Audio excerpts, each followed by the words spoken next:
La historia de la dinastía Rothschild, estamos hoy en la séptima parte, vamos a ubicar los años que transcurrieron entre 1921 y 1945.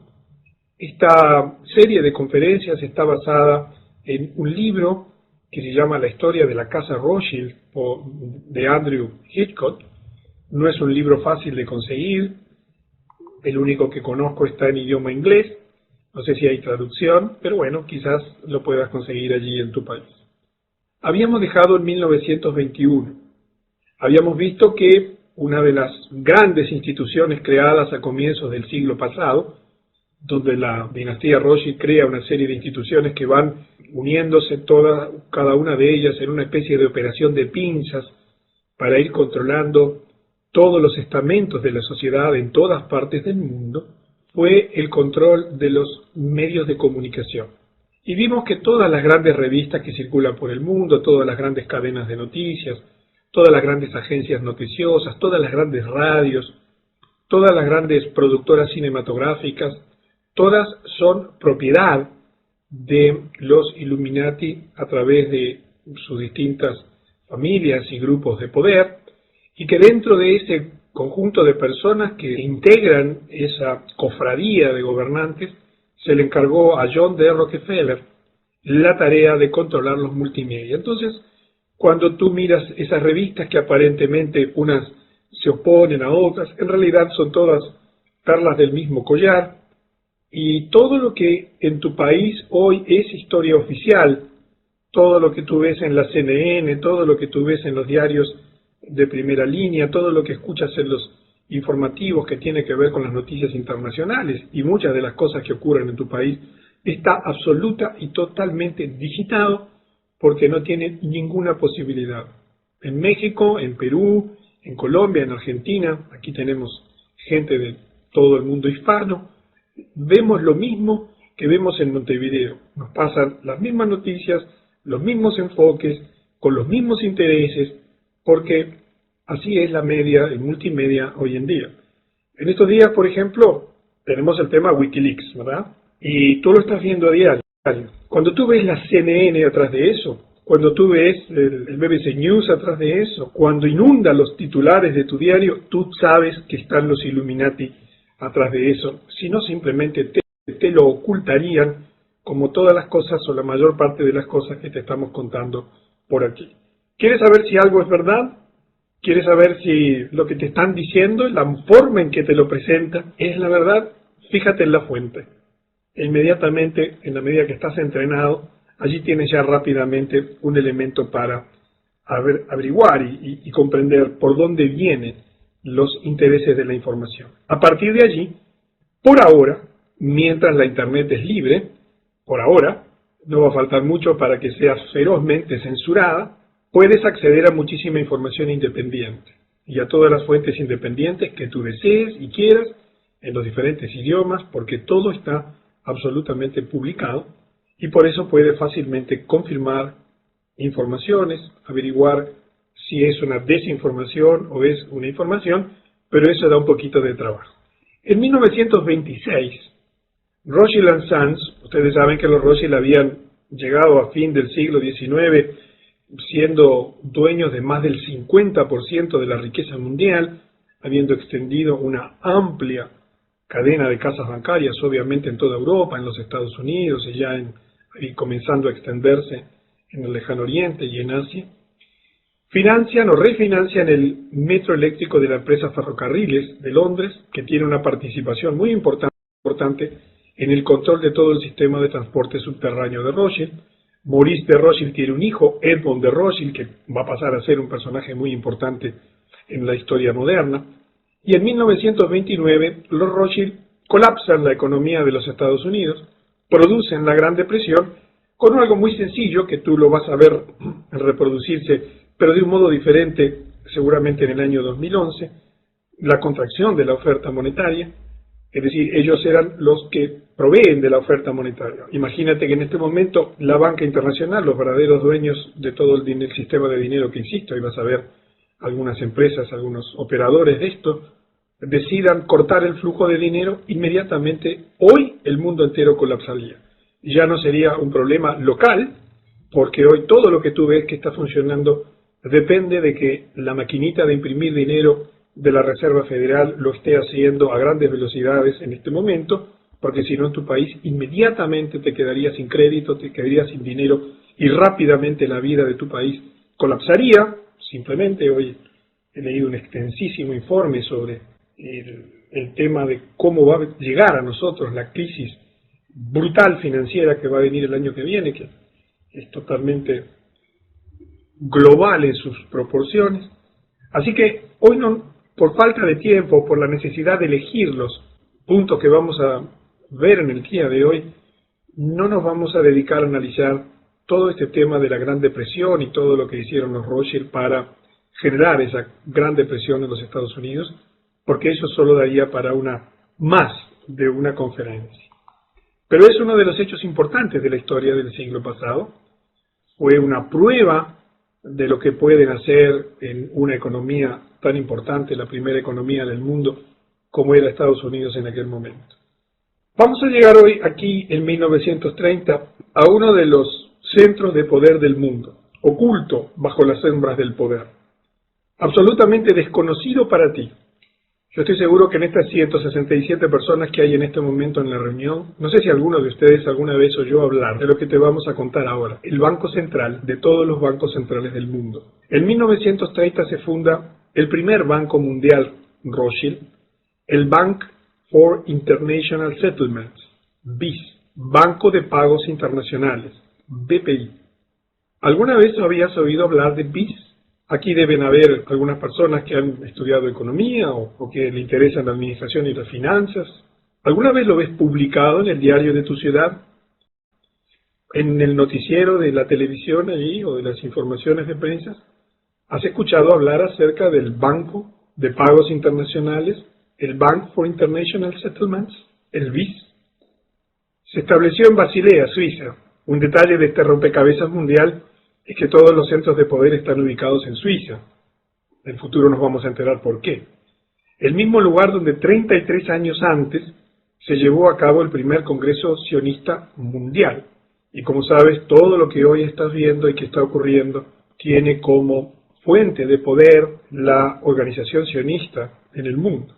El BPI fue fundado en 1930 y le vamos a dedicar en el día de hoy unos cuantos minutos a este tema, porque este banco está dominando absolutamente las finanzas de tu país y del mundo entero. Los principales actores en la constitución del BPI fueron el gobernador del Banco de Inglaterra, que como sabes, toda la banca inglesa era absolutamente dominada, y lo es hasta hoy, dominada por la Casa Rothschild, Montagu Norman, y así como su colega alemán, Hjalmar Schacht, último ministro de finanzas de Adolf Hitler. Este señor, Schacht, tuvo una gran virtud. Fue de los pocos que en el tribunal de Nuremberg no terminó sentenciado. Tiene una historia post la guerra muy interesante de poder, porque pertenecía a la gran élite bancaria del mundo, siendo nada menos que el fundador del BPI. Cuando tú estudias qué es el BPI, a mí se me pone la piel de gallina. Te da miedo por el inmenso poder que acumula. El Banco de Pagos Internacionales es el banco central de los bancos centrales de todo el mundo, con sede en Basilea, Suiza. Es una organización internacional que dice fomentar la cooperación financiera y monetaria internacionales y sirve de banco para los bancos centrales.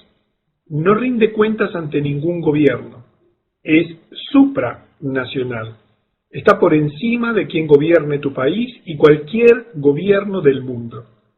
También presta servicios bancarios, pero solamente a los bancos centrales o a las organizaciones internacionales, como el propio BPI. 10 veces al año, una vez al mes, excepto en agosto y en octubre, un pequeño grupo de hombres bien vestidos llega a Basilea, enfrente a la estación terminal de trenes de Basilea, Suiza. Discretamente se registran en el Hotel Euler.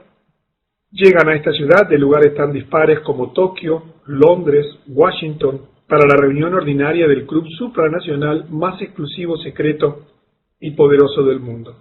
Por supuesto que no te vas a enterar de la reunión que está teniendo lugar en este mes de diciembre, ni lo vas a ver en ninguna revista, en ninguna parte del mundo, simplemente porque esto opera tras las sombras. Los miembros de este club se limitan a un puñado de hombres poderosos que determinan diariamente el tipo de interés, la disponibilidad del crédito y la oferta monetaria de los bancos en sus propios países. ¿Sobra el dinero en tu banco central allí en tu país? Esto fue decidido por el BPI y es decidido diariamente. Diariamente cortan y te dan dinero, diariamente cortan y te dan crédito, diariamente te fijan los intereses del dinero, diariamente controlan la masa monetaria del mundo, aunque esto te parezca absolutamente disparatado e imposible, así funciona en la realidad. ¿Quiénes integran este pequeño grupo de selectos hombres que controlan nada más ni nada menos que a los bancos centrales de todo el mundo? Los gobernadores de la Reserva Federal de Estados Unidos, el Banco de Inglaterra, el Banco de Japón, el Banco Nacional Suizo, el Bundesbank alemán, entre otros. Dispone, esta información no le pude precisar para qué año, de 40.000 millones de dólares en efectivo, en títulos públicos, oro. Los beneficios que obtiene solo por el alquiler de su tesoro de oro, que es solo superada por el Fort Knox en valor, son más que suficientes para pagar los gastos de toda la organización. Y el propósito descarado de las reuniones mensuales de esta élite es coordinar y, si es posible, controlar todas las actividades monetarias en el mundo industrializado. Si tú eres suscriptor de elladoscurodeldinero.com, cuando te registras, adquieres el derecho a descargar un libro que se llama El Grupo Bilderberg. En ese libro tienes muchísima información. Dentro de la información que vas a recibir en el ebook, vas a tener sitios web donde vas a poder asombrarte de toda la información y documentación que existe respecto de las cosas que han hecho en el pasado y de los que están haciendo y de lo que tienen planificado hacer. En estos días una persona me escribía molesto porque yo decía que declaraba cosas que iban a ocurrir en el 2012 o de aquí al 2012. Yo prácticamente no declaro nada de lo que va a ocurrir, salvo algunas cosas muy puntuales, algunas te comenté hoy, pero porque eso es responsabilidad de cada uno de nosotros. Cada uno de nosotros tiene que entender que está viviendo un tiempo especial y tiene que entender que hay que tomar acciones y decisiones hoy para que las cosas que ya están ocurriendo y que ya están afectando tu vida, cuando se desencadenen y precipiten, te encuentren en la mejor forma posible. Y vamos a dedicar la última serie de estas conferencias a hablarte sobre algunas cosas básicas que podrías hacer desde el punto de vista material y también desde el punto de vista espiritual para enfrentar este sistema que cada vez es más opresivo, que cada vez se va tornando más como un sistema de pinzas, como te decía al principio, que va controlando todos los aspectos de la sociedad. El BIS, este Banco de International Settlements, es uno de los brazos más oscuros de la arquitectura financiera internacional elaborada en Bretton Woods. En la próxima conferencia vamos a hablar más en detalle sobre Bretton Woods. Pero allí, en esa reunión de Bretton Woods, en Estados Unidos, es donde se organizó todo el sistema monetario, todo el sistema financiero actual. Es allí donde se abandonó el patrón oro, a través de ese acuerdo que hoy el mundo está lleno de dólares que son solo papeles pintados y que no tienen absolutamente ningún valor. Y está estrechamente vinculado al Grupo Bilderberg. Es controlado, como te decía, por una élite interna que representa a todos los más importantes bancos centrales del mundo. Observa que John Maynard Keynes, que fue quizás el economista más influyente de todos los tiempos, quería cerrar este banco, porque él sabía, como lo sabe cualquier persona informada, que fue utilizado para lavar dinero de los nazis en la Segunda Guerra Mundial. Tú tienes que comprender que los nazis, para haber podido financiar su guerra, necesitaron dinero.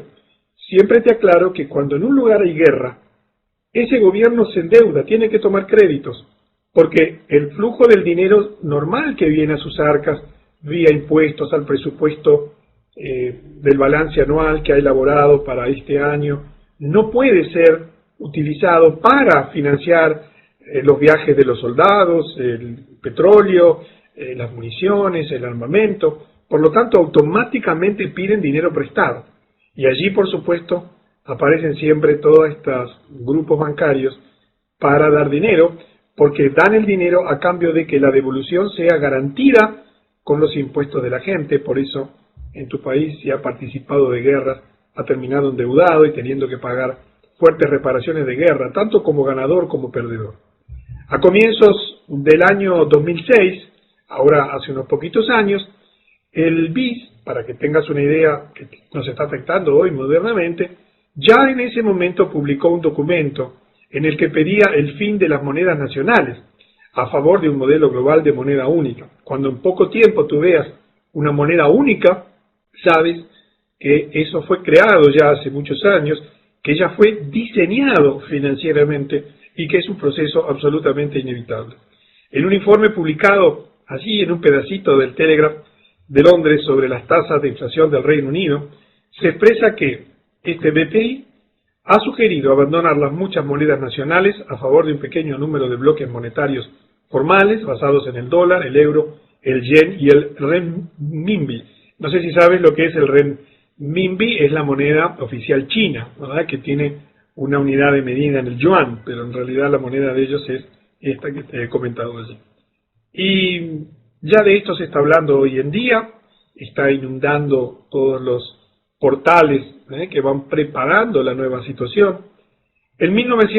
Así que el BIS, del cual nunca habías oído hablar hasta el día de hoy probablemente, es una de las grandes herramientas absolutamente en las sombras que tienen para dominar financieramente lo que ocurre en tu país y en todos los países del mundo. En 1933, Rothschild financia a IBM, quien comienza a proveer a Alemania de las máquinas de tarjetas perforadas necesarias para ayudar a organizar y gestionar la identificación inicial y la expulsión social de los judíos, la confiscación de sus bienes y su exterminio. Yo he evitado expresamente incluir aquí todas las cosas que explicaron el porqué, todos los acontecimientos desde el punto de vista económico, que explicaron el porqué de lo que pocos años ocurriría después de la Segunda Guerra Mundial, para limitarme a los hechos exclusivamente financieros y, bueno, haciendo, como te decía al principio, una muy escueta selección de las muchas cosas que ocurrieron en estos años. Thomas Watson, que fue el fundador de IBM, aceptó en junio de 1937 una distinción que se volvería en su contra, una medalla que Adolf Hitler creó para extranjeros que demostraron ser dignos del Reich alemán. Rebosante de esvásticas y águilas, la medalla confirmaba la contribución de IBM a la automatización de la Alemania nazi. En aquel momento Alemania era el segundo cliente de la IBM, después de los Estados Unidos. Los historiadores han documentado ampliamente cómo la tarjeta perforada de IBM, precursora de las computadoras, desempeñó un papel importantísimo en áreas que iban desde la puntualidad de los trenes alemanes hasta el programa de rearme de Hitler, pasando por los datos de censos que constituían en aquel momento un elemento clave para la política racista nazi. ¿Qué quiero darte a entender? ¿Qué queremos darte a entender a través de esto? Nada pudo haberse hecho por parte de Hitler y todo el esquema nazi sin el apoyo de las grandes corporaciones internacionales, sin el financiamiento de los grandes bancos internacionales para todo su proyecto de hegemonía mundial, porque ningún país puede hacerlo modernamente. En 1933, también en ese mismo año y bajo el gobierno de Roosevelt, se firma la Orden Ejecutiva 6102. Tú sabes que en Estados Unidos las leyes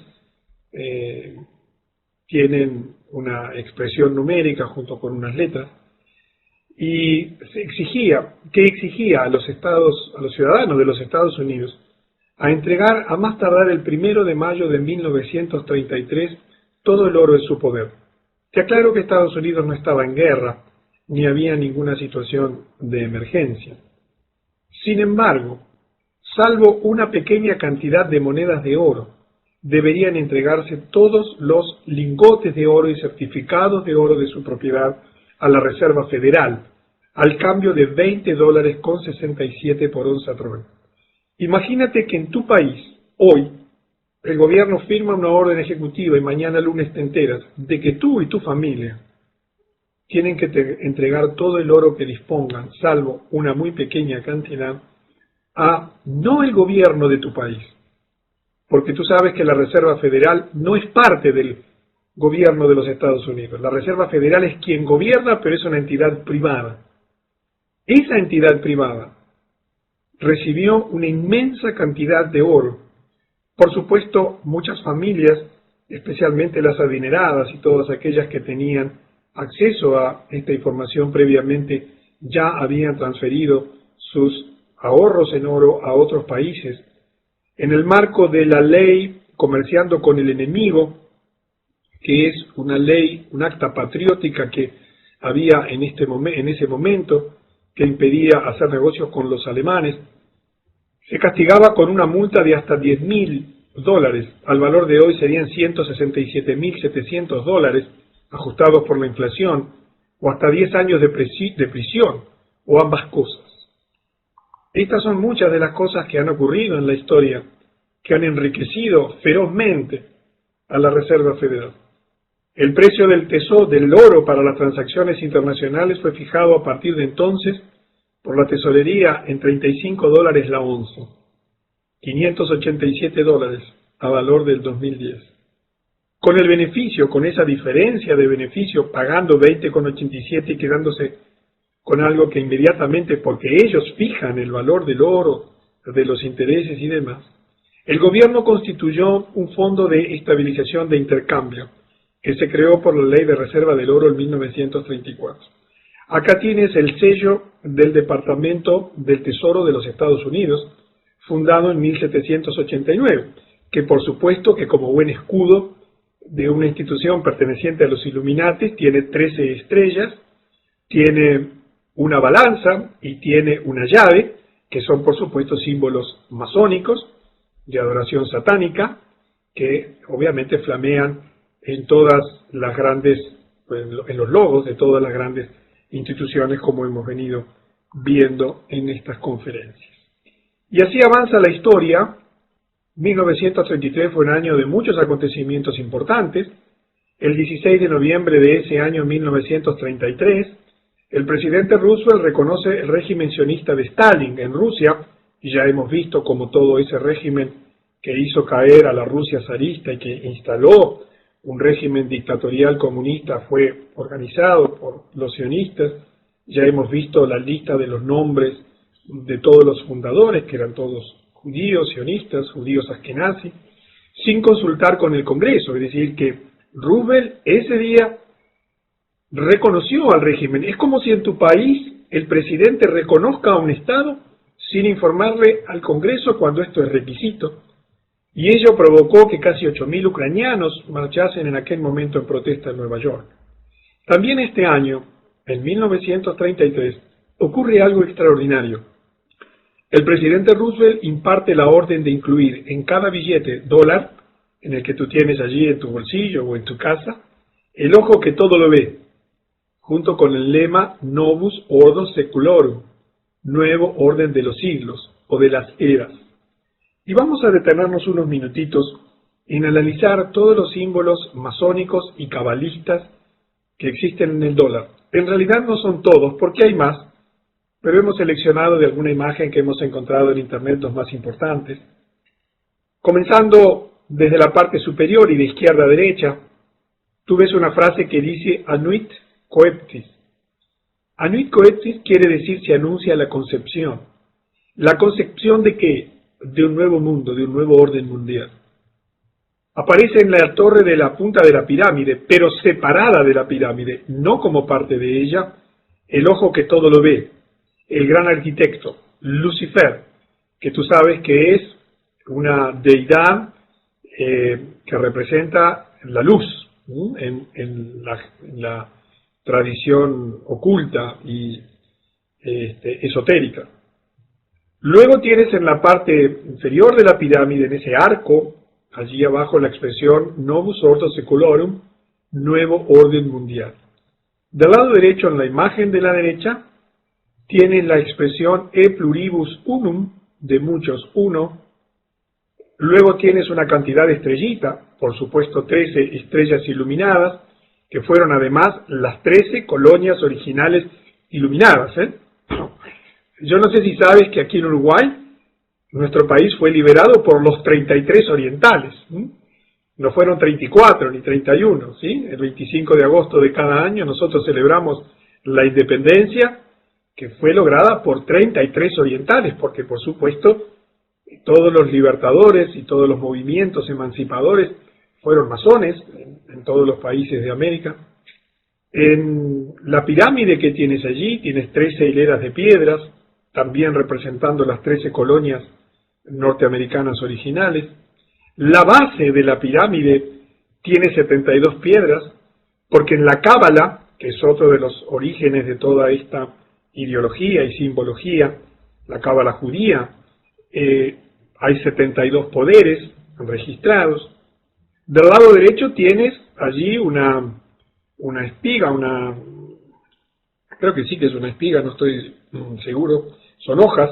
Allí tienes, cuenta, en la 13 hojas, pero además la cola de esa ave, que no es un águila, sino que es el ave fénix, mucha gente cree que eso es un águila, tienes 13 plumas en la parte inferior. Y además hay 13 flechas, y son los distintos poderes poseídos por las 13 colonias. Y perdón, allí estaba refiriéndome a las flechas, las hojas y las hayas. Las plumas son 9 que están en la cola del ave fénix, porque son las 9 esferas de ascensión hacia el estado iluminado. Todos los billetes de dólar están llenos de símbolos esotéricos. Hay más. Si tú lo miras con una lupa vas a encontrar un búho y muchos otros símbolos esotéricos y masónicos, porque el nuevo orden internacional, donde el dinero es el gran instrumento de dominación mundial, la oferta monetaria, la deuda, sabemos que por definición el dinero es deuda, es un gran símbolo de poder. Y por lo tanto, los Illuminati, la dinastía Rothschild, todas las organizaciones que están detrás de este proyecto, han elegido el dólar como el lugar donde millones de personas, todo el mundo, porque es la moneda mundial, es la moneda con que tu país compra las cosas que se importa, es la manera en que tu país paga las cosas que importa y cobra las cosas que exporta, es la moneda en que se endeuda, es la moneda del mundo. Todo tu país está absolutamente lleno de símbolos masónicos, no solamente en los estatuas y monumentos, sino también y fundamentalmente en la moneda en la cual se realizan las transacciones internacionales. En 1934 se reforman las leyes del secreto bancario. Quiero que sepas que el secreto bancario que tú conoces hoy internacional desde Suiza fue creado también en Suiza por la banca Rothschild en 1934 y se convirtió en ese momento por ley en un delito violar el secreto bancario por parte de un funcionario de estos bancos con pena de prisión. En mi país hay secreto bancario y quien lo viola también se expone a fuertes sanciones de la ley. El secreto bancario solo puede ser levantado a través de decisiones judiciales. Esto se hizo por parte de la ingeniería financiera Rothschild. ¿Pero por qué? Porque tenían por delante la Segunda Guerra Mundial. Ellos ya estaban en el conocimiento pleno de que los medios de información comenzaban a ser muy accesibles a la gente y tenían que tener mucho control sobre las filtraciones, porque ellos que ya tenían preparada la Segunda Guerra Mundial, como lo sabemos desde el siglo pasado por documentos que hemos visto en conferencias anteriores, ellos financiarían a ambos lados del conflicto, como lo hicieron siempre en todas las grandes guerras de la humanidad, porque de ese modo siempre se aseguraban el control total, no solo durante la guerra, sino fundamentalmente después de ella. Y en ese momento también muere Edmond de Rothschild, que en toda esta historia había jugado un papel central. Suiza es el centro de poder donde se crea la legislación internacional. Allí tienen su centro de poder todos los grandes bancos internacionales, las Naciones Unidas, en fin, todas las grandes centros de poder mundial nacen legalmente en Suiza porque es el lugar que ellos eligieron desde siempre, lo han mantenido como país neutral, no es casualidad, lo han mantenido como país neutral porque tenían que separarlo siempre de la guerra, los ejércitos en pugna no podían atacar este país o intentar dominar este país, tenían que respetar su neutralidad, debido a que si no les eran quitado la financiación. Y en 1939, IG Farben, un gran complejo multinacional alemán, el principal productor de productos químicos, todas las grandes compañías, la Big Pharma internacional, Bayer y demás, tiene su origen en esta gran compañía, que era el principal productor de productos químicos en el mundo. Allí fueron a parar todos los ingenieros químicos nazis y todos los grandes científicos nazis, después fueron contratados rápidamente por esta multinacional que tenía que seguir produciendo. Era también el primer productor alemán de acero, que aumentó dramáticamente su producción. Ese aumento de la producción se utilizó casi exclusivamente para armar a Alemania en la Segunda Guerra Mundial. Por supuesto, una empresa controlada por los Rothschild, que pasaría a utilizar judíos y otros pueblos desplazados como esclavos en los campos de concentración. Y esta fábrica, por ejemplo, fue la que creó el letal gas Ciclón B, que se dice que fue utilizado en las cámaras de gas. El 1 de septiembre, la Segunda Guerra Mundial comenzó con la invasión alemana a Polonia. No es de interés para este ciclo definir las causas de la guerra, sobre eso hay muchísima discusión, historiadores, sino simplemente tratar de hilar una cantidad de acontecimientos y centrarnos fundamentalmente en el uso de las finanzas como medio de gobernación mundial. Acá quiero aportarte un dato histórico muy interesante. Yo te decía en la invitación para la conferencia, si sabes quién se sospecha que fue el abuelo de Hitler, un abuelo desconocido, y te voy a contar una historia absolutamente documentada. En 1940, un señor Keller, en su libro Dentro de la Gestapo, indica lo siguiente de María Anna, tiene un apellido allí alemán, disculpen mi pronunciación, Schick-Gruber, la abuela de Adolf Hitler. Esta era una joven llegada a Viena que se convirtió en empleada doméstica de los Rothschild, de la mansión Rothschild, para servir en su mansión. Los historiadores dicen que el abuelo desconocido de Hitler debe probablemente buscarse en esa magnífica casa. Esto es respaldado por más historiadores aquí, por ejemplo Walter Langer en su libro La mente de Hitler, dice que el padre de Adolf, que se llamaba Alois Hitler, era el hijo ilegítimo de María Anna y que ella vivía en Viena y que al tiempo de la concepción trabajaba como sirvienta en la casa del barón Rothschild. Tan pronto como la familia descubrió su embarazo, fue enviada de vuelta a su casa donde el padre de Hitler nació. Ahora, hay mucha especulación respecto de quién fue el abuelo. Y como muchos historiadores opinan, y esto es un hecho controversial, no confirmado, quizás habría sido el mismísimo barón Rothschild, pero esto de ninguna manera es un hecho objetivo y plenamente documentado.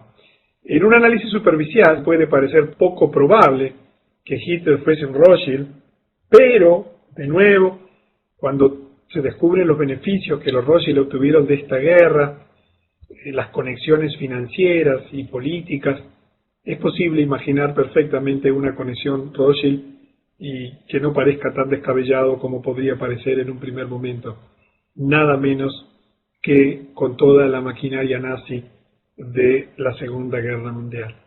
Pero viene bien la anécdota para ponerle un poquito de distensión a todo este tema tan oscuro, tan complejo que nos plantea la situación financiera que se fue tramando y elaborando a lo largo de los siglos y que hoy está oprimiendo tu país y la mayor parte de las familias que viven allí, así como sucede también en mi país.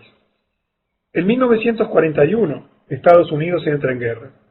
El presidente Roosevelt lleva a Estados Unidos a la Segunda Guerra Mundial.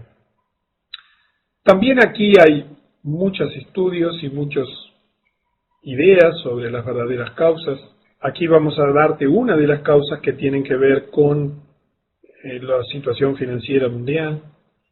Y dice que el presidente Roosevelt llevó a la guerra a Estados Unidos en la Segunda Guerra por negarse a venderle a Japón toda la chatarra de acero más petróleo que Japón necesitaba. Recordemos que Japón estaba en guerra con China y que sin la chatarra de acero y sin el petróleo de los Estados Unidos no podía continuar la guerra porque dependía como proveedor principal de los Estados Unidos, y por lo tanto Roosevelt podía pensar que esta acción podría provocar a los japoneses para vengarse, a tomar represalias contra los Estados Unidos. Y bueno, cosa que aparentemente después ocurrió, digo aparentemente en el sentido de como causa posible del ataque de los japoneses a Pearl Harbor, porque también sobre este tema hay muchísima información y desinformación respecto de quién verdaderamente financió y generó el ataque a la flota de los Estados Unidos en Pearl Harbor, por qué estaba allí toda concentrada ese día. En fin, hay mucha historia y mucha madeja para desenredar sobre este tema que fue principal en la historia moderna, porque generó nada menos que la integración de los Estados Unidos a la Segunda Guerra Mundial y un cambio o un giro en los acontecimientos. En 1942, Prescott Bush, padre de los futuros presidentes de Estados Unidos, George W. Bush, le fue incautada su compañía en el marco de esa ley que yo te decía, denominada Comerciando con el Enemigo, que prohibía el financiar o negociar con empresas alemanas. Él estaba financiando a Hitler desde América, mientras que los soldados americanos estaban siendo asesinados por los soldados alemanes. Por otra parte también, en ese entonces los judíos eran masacrados por los mismos soldados alemanes, y sin embargo es interesante puntualizar que la ADL, ¿recuerdas la ADL? La Liga de Antidifamación es una de las organizaciones de control mundial más importantes que existen, nunca criticó a los Bush por ellos. Te voy a poner aquí un enlace de estos días. Yo no sé si sabes que Argentina, Brasil y Uruguay tenemos el privilegio, entre comillas, de Latinoamérica ser los 3 primeros países que hemos reconocido oficialmente a Palestina como un Estado independiente. Por supuesto que eso va a tener consecuencias para nosotros, y por supuesto que ese tipo de cosas no se hacen sin la solicitud y la aprobación de los centros de poder, ¿verdad? A mí me ha sorprendido muchísimo lo que ha hecho Uruguay, lo que hizo Argentina y el proceso que ha comenzado Brasil, pero te voy a poner allí un enlace, después lo puedes leer y escuchar. Inmediatamente la Liga Antidifamación ha salido a decir que esto, entre otras cosas, va a tener consecuencias en el ámbito bilateral. Así que veremos qué consecuencias tiene para Uruguay, Argentina y Brasil esta acción en medio de un conflicto que sabemos que es el conflicto central por el puja de poder, Jerusalén y el reparto de las tierras allí. Bueno, que hayamos tomado partido oficialmente por reconocer un Estado que Israel niega hasta el hartazgo, como es el Estado palestino. Pero te comento esto para que veas cómo la ADL inmediatamente reacciona en tu país, en el mío y en todas partes del mundo, pero principalmente en los Estados Unidos. Apenas hay algún atisbo de acciones o comentarios o conductas en contra, aunque sean la menor de las críticas, a las organizaciones sionistas, y eso hace que sorprenda que no hayan criticado a Bush por su inconducta. En 1944, en Bretton Woods, New Hampshire, se crean 2 nuevos bancos. Y aquí llegamos a 2 instrumentos de poder absolutamente extraordinarios desde el punto de vista financiero en nuestro tiempo. Bajo la influencia Rothschild se crea el Fondo Monetario Internacional y el Banco Mundial. Yo te voy a leer aquí los objetivos del Fondo Monetario Internacional declarados hace 66 años, para que tú veas cómo es posible que 2 bancos creados nada menos que por los dominadores de toda la riqueza mundial o de gran parte de ella con el acuerdo y el beneplácito de la casi totalidad de los países del mundo, con todos los recursos financieros, políticos y de información que tú te puedas imaginar, hayan fracasado tan estrepitosamente en sus objetivos fundacionales. No solamente fracasar, sino lograr exactamente lo contrario pocas décadas después. Eran los objetivos fundacionales del Fondo Monetario Internacional. Allí tienes del lado derecho su logo y por supuesto puedes acceder a la página web fácilmente. Promover la cooperación monetaria internacional a través de una institución permanente que proporcionaría un mecanismo de consulta y colaboración en materia de problemas monetarios. Facilitar la expansión y el crecimiento equilibrado del comercio internacional y contribuir con ello a promover y mantener altos niveles de ocupación e ingresos reales y a desarrollar los recursos productivos de todos los países asociados como objetivos primordiales de política económica.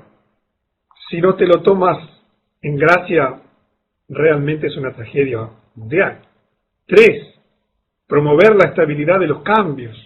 Asegurar que las relaciones cambiarias entre sus miembros sean ordenadas y evitar las depreciaciones con fines de competencia. 4. Ayudar a establecer un sistema multilateral de pagos para las operaciones en cuenta corriente efectuadas entre los países y a eliminar las restricciones cambiarias que pudieran estorbar el crecimiento del comercio mundial. 5. Infundir confianza en los países miembros al poner a su disposición los recursos del fondo en condiciones que los protegieran, dándoles así la oportunidad de corregir los desajustes de sus balanzas de pago sin recurrir a medidas que pudieran destruir la prosperidad nacional e internacional. 6. Como consecuencia de la función anterior, reducir la duración y la intensidad del desequilibrio de las balanzas de pago internacionales. Realmente solo el diablo y sus adoradores pudieron ser tan maquiavélicos y tan malos, haber creado un organismo internacional declarando públicamente estos objetivos, con todos los recursos disponibles para haber logrado pocos años después exactamente lo contrario. Quiero que entiendas que lo que está pasando en tu vida y en tu país ha sido absolutamente diseñado por los centros de poder, que se ocultan bajo una apariencia de corderos, de buenas intenciones, pero que en la realidad son verdaderamente diabólicos y demoníacos. El Banco Mundial, abreviado como BM, en inglés World Bank, es uno de los organismos especializados de las Naciones Unidas, por supuesto como el Fondo Monetario, que se define como una fuente de asistencia financiera y técnica para los llamados países en desarrollo. Su propósito declarado, yo quiero que adviertas el propósito de este banco. Fue creado con un inmenso poder, con recursos absolutamente ilimitados, con esta finalidad que te voy a mencionar ahora. Su propósito declarado en su carta fundacional era reducir la pobreza mediante préstamos de bajo interés, con créditos sin intereses a nivel bancario y apoyos económicos a las naciones en desarrollo. Está integrado en la actualidad por 186 países miembros. Fue creado en el 44 y por supuesto, y tiene su sede este banco en la ciudad de Washington, Estados Unidos. Tú observa lo que ha pasado en el mundo. Un banco creado con este poder para reducir la pobreza solo ha logrado aumentar la pobreza y endeudar a todas las naciones que han tomado sus préstamos. Esto es para que veas cómo opera la élite mundial y cómo por detrás de todas sus declaraciones hay intereses ocultos. Y llegamos al final de estos años que estamos desarrollando en la séptima parte.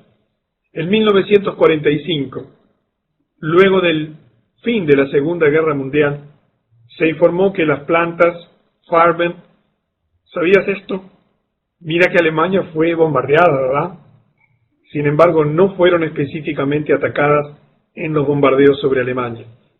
es interesante que se encontró que solo sufrieron un 15% de daños. Los tribunales que se celebrarían luego de la Segunda Guerra Mundial para investigar los crímenes de guerra nazis censuraron todo material con registros de la asistencia occidental a Hitler. Nada vino a la luz. Pero nos vamos a detener en el último gran acontecimiento de este periodo, que ha cambiado profundamente la historia de la humanidad, y que es que en ese año los Rothschild dieron un paso gigantesco hacia su objetivo de dominar el mundo. Tú recuerdas ya cuando en 1800 y pico, en el Congreso de Viena de 1822, intentaron crear el primer banco central en Alemania. Tú recuerdas cómo ya durante el siglo XIX se había intentado crear una primera organización mundial política de países. Recuerdas cómo cuando al final de la Primera Guerra Mundial fue creada la Liga de las Naciones, que tuvo un periodo muy cortito, pero ahora sí, en el fin de la Segunda Guerra Mundial, logran crear su gran instrumento de control político a nivel mundial, las Naciones Unidas. Las Naciones Unidas hoy tienen el control de lo que ocurre en el Ministerio de Salud de tu país, en el Ministerio de Defensa, en la educación de todos los organismos de enseñanza que existen en tu país. Tiene bajo el control la producción de alimentos. Vamos a hablar extensamente en la próxima reunión sobre el tema de las Naciones Unidas, porque esta es la pieza que ha venido a cerrar el círculo de poder por parte de los grandes financistas internacionales de todas las cosas que están ocurriendo en el mundo. En la octava parte de la dinastía Rothschild nos vamos a encontrar para abarcar acontecimientos ya mucho más cercanos a nosotros.